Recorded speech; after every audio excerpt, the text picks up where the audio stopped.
Bugün 11 Eylül olaylarına dair bildiğinizi sandığınız her şeyden çok ama çok farklı, oldukça da tartışmalı bir bakış açısını mercek altına alıyoruz. Şunu baştan söyleyeyim, bu anlatı doğrudan incelediğimiz kaynak metinden geliyor ve duyacaklarınız sizi gerçekten şaşırtabilir. Peki, o gün yaşananların, yani bize anlatılan resmi hikayenin ardında başka bir gerçeklik olabilir mi?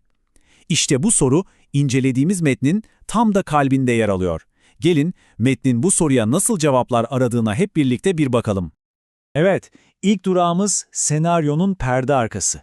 Kaynak metin bizi tam da buraya, olayları şekillendirildiği iddia edilen kilit figürlerin ve çok kritik anlaşmaların yapıldığı o odaya götürüyor. Ve her şey tek bir kişiyle başlıyor, Larry Silverstein.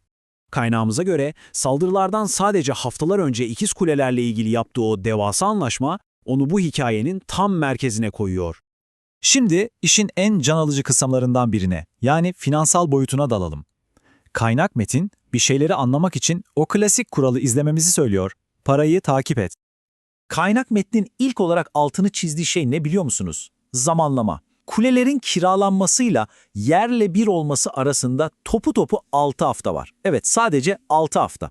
İşte bu kısacık zaman dilimi anlatının en temel taşlarından biri olarak karşımıza çıkıyor.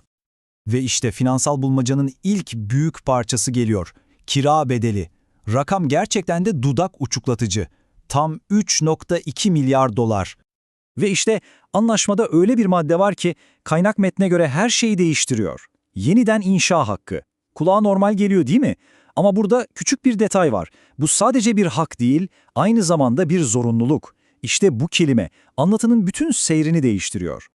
Yatırımdan çok kısa bir süre sonra gelen bir başka devasa rakamla karşılaşıyoruz, sigorta ödemesi. Tam 4,6 milyar dolar. Metin işte bu iki rakam arasındaki farka özellikle dikkat çekmemizi istiyor. Ama durun, hepsi bu da değil. Kaynağa göre daha sonra açılan davalarla birlikte toplam ödeme katlanarak artmış.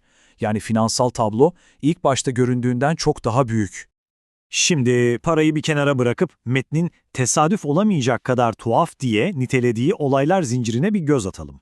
Çünkü finansal tablonun ötesinde çok ilginç kişisel hikayeler devreye giriyor. Bakın, Larry Silverstein'in her sabah ama her sabah yaptığı bir şey vardı. İkiz Kuleler'deki ofisine gitmek. Bu onun rutiniydi. Ama 11 Eylül sabahı o rutin bozuldu. Kaynağın hayat kurtaran bir tesadüf olarak adlandırdığı o an, hikayeye bambaşka bir katman daha ekliyor. Ve şimdi kaynak metnin ortaya attığı belki de en çarpıcı iddiaya geliyoruz. Metin bu alıntıyı doğrudan aktarıyor. İşte bu an anlatının artık bir komplo teorisine evrildiği o kritik eşiklerden biri. Peki, milyar dolarlık anlaşmalar, hayat kurtaran son dakika randevuları, kaynak metin, tüm bu parçaları bir araya getirince nasıl bir resim ortaya çıkıyor? İşte şimdi teorinin nihai sonucuna, yani asıl neden ve aldatmaca iddiasına geliyoruz. Burada birbiriyle taban tabana zıt iki hikaye çarpışıyor. Bir tarafta hepimizin bildiği resmi anlatı ve sunulan kanıtlar var.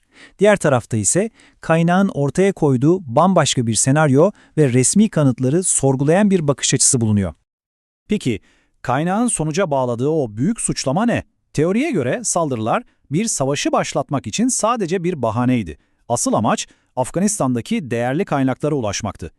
Bu uğurda hem binlerce sivil hem de askerler kurban edildi. Ve medya bu devasa aldatmacanın en önemli parçasıydı. Kısacası metnin vardığı nihai sonuç tam olarak bu. Halkın hem de kasıtlı olarak büyük bir senaryoyla yanıltıldığı. İşte bu iddia tüm argümanın bel kemiğini oluşturuyor. Ve biz de bu çözümlemeyi kaynak metnin sorduğu o temel soruyu doğrudan size yönelterek bitirelim.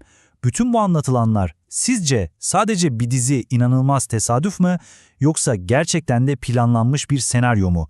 Biz burada bir hüküm vermiyoruz. Sadece kaynak metnin sunduğu iddiaları masaya yatırdık. Geri kalanını düşünmek size kalmış.